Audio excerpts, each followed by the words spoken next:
Hey guys, welcome to another video. We're currently playing a normal game with the instructional intention since I'm absolutely losing my mind and haven't posted a video in 7 days. But when you're playing in a matchup like this, it really is just about effectively using your combo and then disengaging and playing around those cooldowns. It might seem boring in a way, but it is one of the most effective ways to always get favorable trades just by playing around your CDs and then focusing on farming. And if you say D's nuts when I say CDs, then I just want you to know I hate you. But again, we get a free trade. Unfortunately, a click onto a minion there. Oh my god, a level 2 gank. I shouldn't take too much damage here, so it should be fine. And taking the tower shot there is like really awful for them. We now have actually kill pressure, so we're going to start hardcore pushing for level 2. If this lands, it's like 100% a kill. I did not need to ignite, but I wanted to make sure that there was no window where she flashes like the very tip of my Q. We can probably assume that Nunu might be invading topside jungle, but I really have to push this wave in because there's just too many minions. This does make me extremely vulnerable to a gank, but I don't think Nunu has enough damage to kill me in this massive wave. But in a situation like this, tempo is really important. You want to push this wave with as much momentum as possible so that you get this pushed in. The faster you get this pushed in, the faster you can leave, which means that you can get back on the map faster. It's all related in that context. So we're going to go back. We're probably going to buy Boots and Darkseal. And the reason why Boots is so valuable here is because not only does it give us the ability to distance properly, but also means that we have access to survivability in the case of a Nunu gank. Because we have no flash. Without flash, we are extremely vulnerable, and that's something that we have to recognize here with our itemization. Waste 2 sums, miss the cannon? Yeah, I know. It's unlucky. But sometimes mistakes happen. Wave is slow pushing back to me. One of the things that we'd like to do here versus a Nunu is basically hold the wave in a safe position, which is close to our tower. And this also has an added benefit of being really aggressive in nature because it forces Annie to walk really far up to farm. So not only does it enable a jungle gameplay, it enables my own gameplay and disables Nunu gameplay. One of the biggest mistakes I see often in lower elos is people feel the need to always push even though they don't need to. I don't plan on roaming right now because my wave states on side lanes aren't really relevant, and I don't have ult yet. Now, okay, so the Annie is running up, so we are going to go and ping that. She's going to lose a bunch of CS for leaving, and they're not really doing anything topside, so it should be worth it. But again, we get another free trade, once again just playing on CDs, something that is extremely easy to do, playing around your fear and your combos. But you guys have basically seen I haven't missed really a single combo, which is why I'm so efficient with my mana usage, is because I'm not really chancing my skills. I'm always using them when they're ideal. I'm going to try and get as close as possible here. I do actually need the cannon. Alright, Nunu is bot side. Careful, careful, careful, careful. I'm actually going to go for a deep ward here, just because I am hard pushed. This isn't a deep ward. I just changed my mind because I saw Nunu on the map. But we're going to push this wave here. This is technically not the greatest, but does give me kill potential under tower. Maybe, nah, there's no point even rotating here. Without fear, we can't really kill her, but I can threaten pressure under tower. Just got no stun right now, so if I build up enough mana, I might be able to do it. 307 health. It is possible that we kill her off of if I got the Q there. Oh no. Even with the vision, it wasn't enough. We're trolling, guys. Fortunately, still level 3. The Annie move speed is actually almost enough. So this is really greedy. There's absolutely zero reason to stay. If you're in a situation where you are risking dying to maintain your lane position, just leave. Like, it's okay to lose 5 minions, guys. Would you rather lose 5 minions, which is about like 125 gold? Or would you rather die and give over 600 gold? You lose 300 gold, they get a wave, that's 125, and you also lose a wave, which is another 125. It also depends on cannon. So, a lot of people overstay with no HP or no resources because they feel compelled to stay because they'll lose XP. But cutting your losses and just getting out of there saves you more resources in the long run, just because you're not potentially dying and giving over a massive gold lead. Could we have potentially outplayed that? Yes, but I'm also significantly better than Annie, so it's not really fair in that context. I don't want you guys to make unhealthy processes just because I am playing on a result basis. It's really important that we focus on the process and how we get to these results.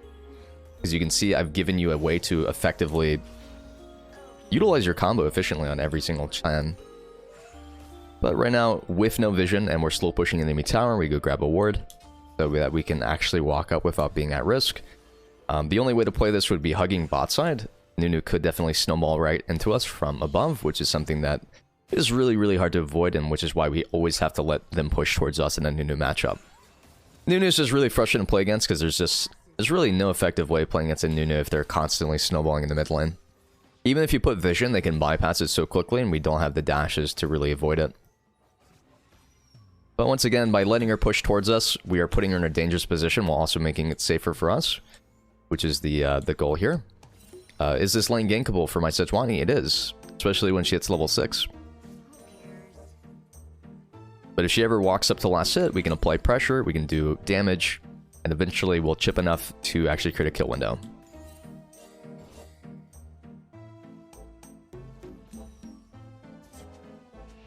Now, we eventually do need to help our bot side.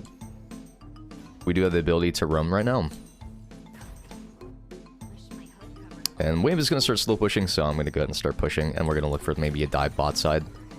It's important that we get information by constantly looking towards the lane that we're looking to affect, because if I just run down bottom with nothing anticipated, I'm kind of just wasting my time, right? At least I know that Jen is currently like 60% health and that this is doable. I will be playing for this. This is one of the easiest ganks that you can do in the game, is just running straight down and blast coning over. But this actually ends up being a really good counter gank, so we should probably get a triple here for lucky. And I'm going to try to get as close as possible here to guarantee that my combo lands.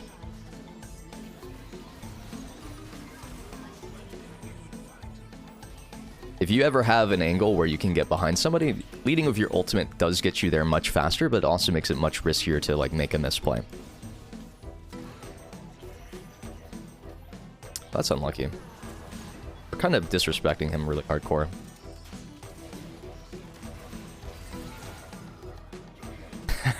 I waited for the shot to go through and then I jumped in during the timer. We can actually engage here if you Sedge ult.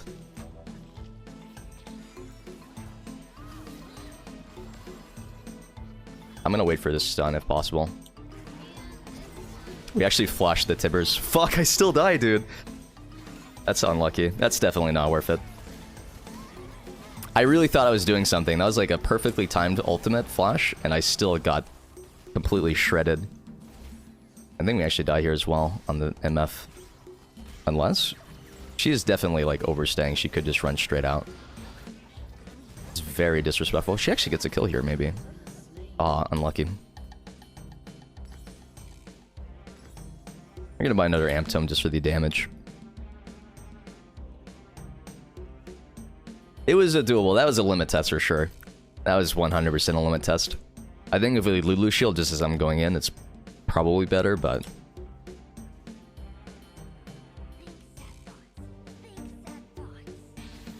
I needed my Sejuani to play it more aggressively to play for the CC stack. Alright, so she is actually quite a bit of item progression here. She's got her 1k gold away from Leandre's. Ooh, that's really bad to miss. Once again, every time you miss a combo, you're effectively missing out a bunch of damage that could lead towards a kill. Because if I land 2 EQs in a row, that's like 600, but if I miss 2 EQs, I'm losing like 45 seconds. Again, if I landed that EQ, I'd actually have enough damage to kill her off my next ultimate. You can definitely do this. You just Q in an R. Where's my Sejuani?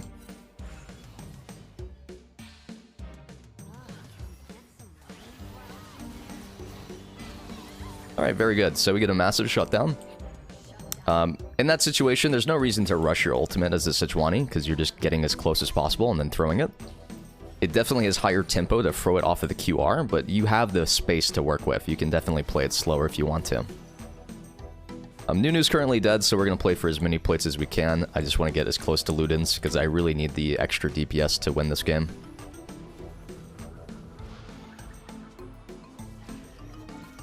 It's really hard to deal with Janna move speed. If I landed at E, I think I could have just one-tapped her. Now, she does have shield and she does have ultimate, which is hard to play around, but I'm going to go for it. Now, I was not expecting a perfect Nunu snowball from base into mid lane for that, but I don't mind trading that, actually. We do lose some Darksteel stacks, but it's all good. They perfectly CC'd me because I'm unstoppable during ult, but I land, get CC'd, I can't immediately fear personal space. That makes it really hard to avoid taking a bunch of unnecessary damage. But Nunu definitely should be towards bot side since Dragon's currently up.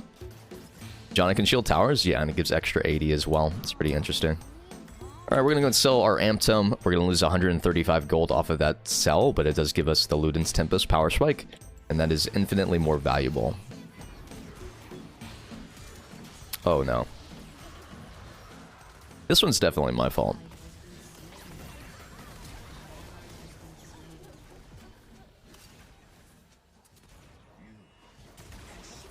It's not like these are bad players, like they have a Masters player in their team, even if it's a normals game.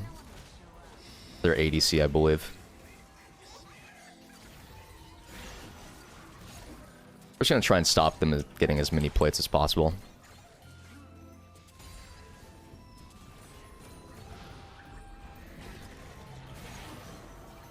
If I had ultimate here, it would be quite juicy.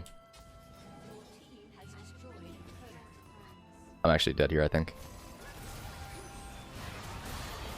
Unless, holy shit, that was an insane Lulu play. I gotta run as quickly as possible.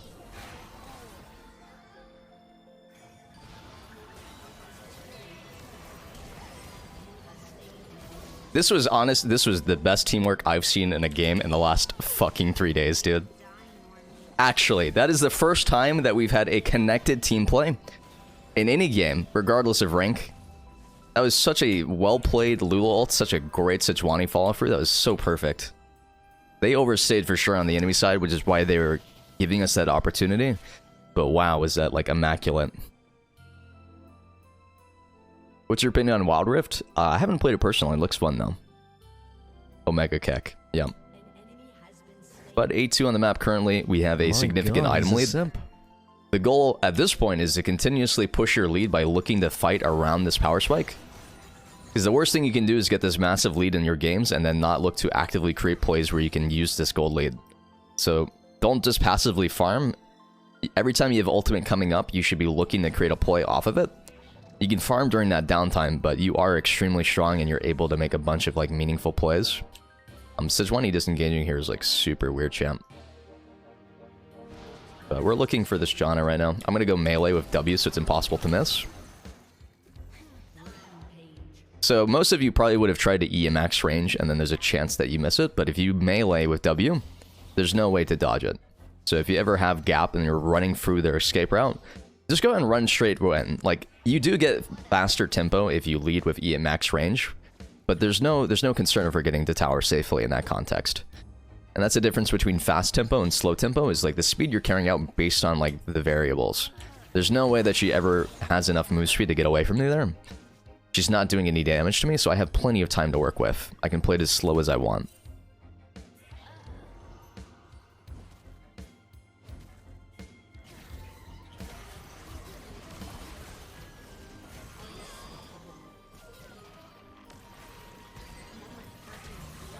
Oh shit.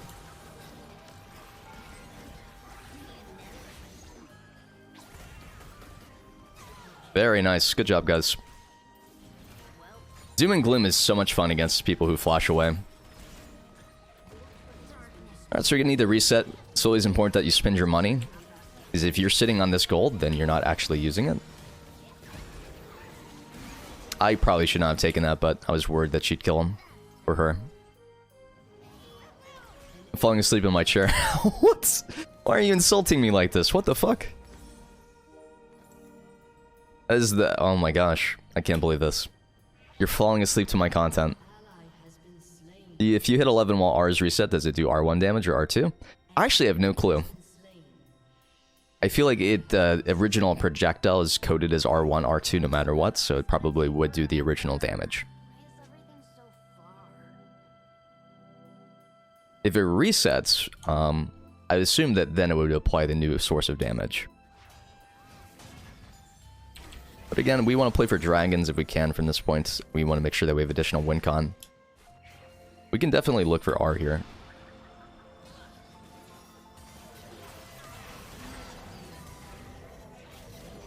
Oh, she's destroying us right now. I really love Sejuani. I think Sejuani is such a great champion for low elo. She's so strong. And like such great setup as well. When I play Vex and I have people who pick like AFK farming champions that also are like very low threat, it just feels really bad. But yeah, let's go and play for Dragon at this point. We do have to consider not Nunu can steal it pretty easily. I mean, look at the itemization. Of course it does 200, 400. Your dulcet tones are relaxing. I see.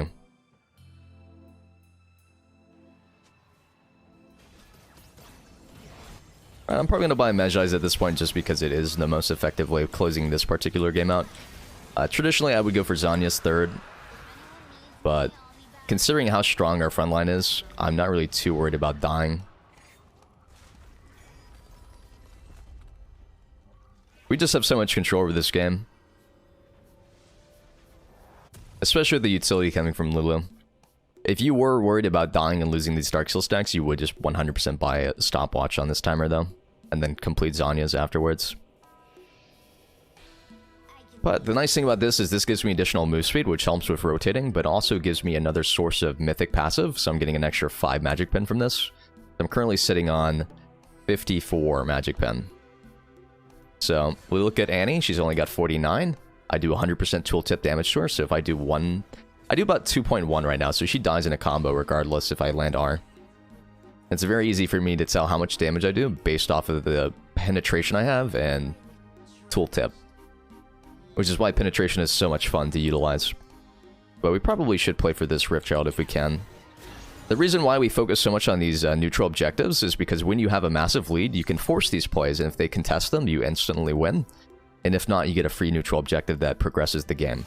Because the worst thing you can do is be massively ahead like we talked about. And just only play team deathmatch without progressing the game.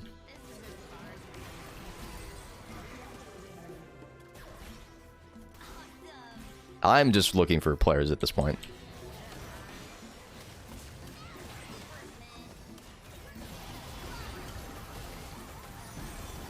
I got extremely lucky right there. I never should have lived right there. That is so disrespectful from me.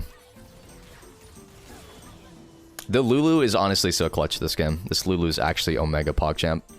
Trading 1 for 1 is pretty bad because we have the Medjai stacks, so...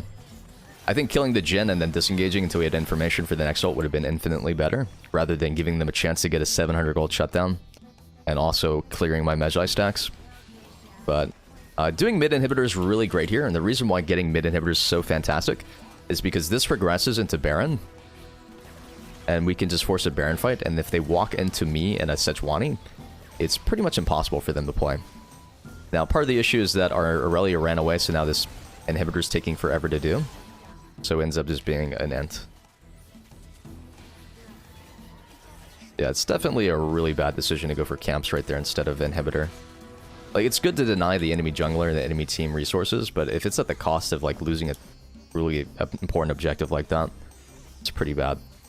I have ultimate, though, so I'm going to be looking for a play here 100%. And it's a forfeit, so it's all good. GG, thanks for watching. If you liked the video, make sure to like and subscribe, and I'll see you on the next one.